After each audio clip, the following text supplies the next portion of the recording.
$10,000 for a brand new electric car. Sounds impossible, right? Well, not anymore. In China, EVs like the BYD Seagull and Wuling Mini EV Air are selling for less than the price of a used Corolla.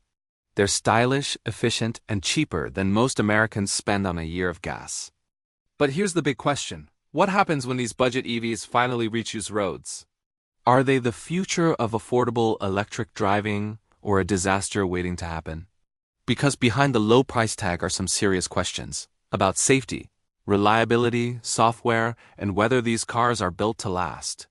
So today, we're diving deep into the $10,000 EV revolution. Why China's automakers are winning the global price war. Why American brands are terrified. And whether you should ever buy one. Welcome to Car Hacks and Money, the channel that helps you drive smarter, save money, and stay ahead of the auto market. Today, we're breaking down one of the biggest shifts in modern car history, the rise of ultra-cheap electric cars from China. If you've seen headlines about $10,000 EVs taking over Europe, Asia, and now eyeing the US, you're not imagining things. This is real, and it could change the car industry forever. But not all that glitters is gold, because the same cars that look like a steal might also be the riskiest purchase of your life. Let's get into it.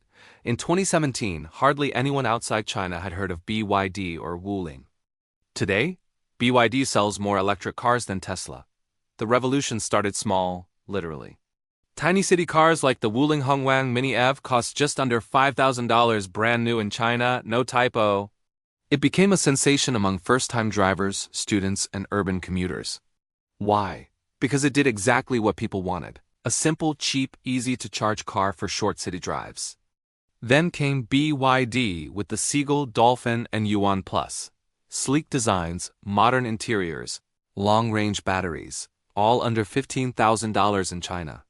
While American buyers are paying $40,000 plus for an EV, Chinese buyers are driving new electric cars for less than a used Toyota. And that's what's shaking up the entire industry. How can they possibly sell an electric car for $10,000 when US automakers can't even build one for twice that? It comes down to four key things. Local supply chains. China controls most of the world's lithium, cobalt, and rare earth minerals, so battery materials cost far less. Government support. For years, the Chinese government poured billions into EV subsidies, research, and charging infrastructure. Simpler design. Many cheap EVs skip expensive features. Smaller batteries, slower speeds, and basic interiors keep costs low. Mass production. BYD builds its own batteries, chips, and motors, vertically integrated from mine to motor. That's something Ford or GM can only dream of. The result? A car that costs $10,000 in China would easily cost $30,000 if built in the US. Here's where it gets interesting. BYD, NIO, XPeng, and others are eyeing the US market, but it's not simple. Import tariffs, safety regulations, and political tensions stand in the way. Yet some experts say it's only a matter of when, not if. BYD already sells electric buses in America. They've also opened offices in California and hinted at US car sales by 2026 or 2027. If these $10,000, $15,000 EVs land here, they could flip the US car market upside down.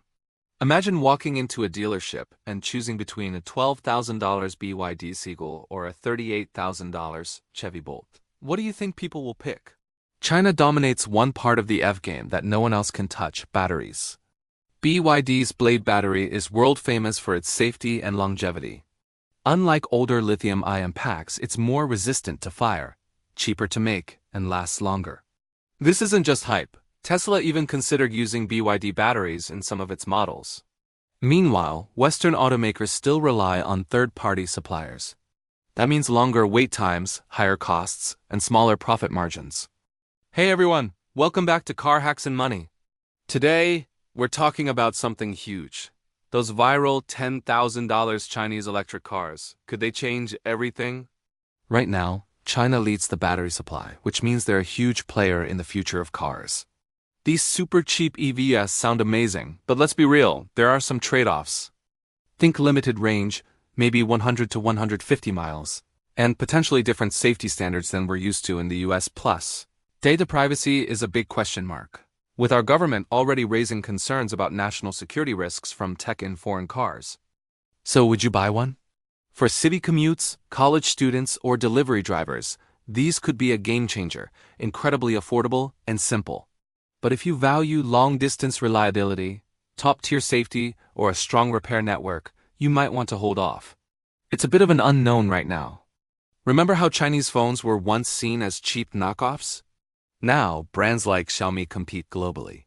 History might just repeat itself on four wheels. American automakers like GM and Ford are definitely feeling the pressure. This isn't just about cars. It's about global competition and innovation. So would you buy a $10,000 Chinese EV when they arrive? Let me know in the comments. If you enjoyed this dive into the future of cars, hit that like button and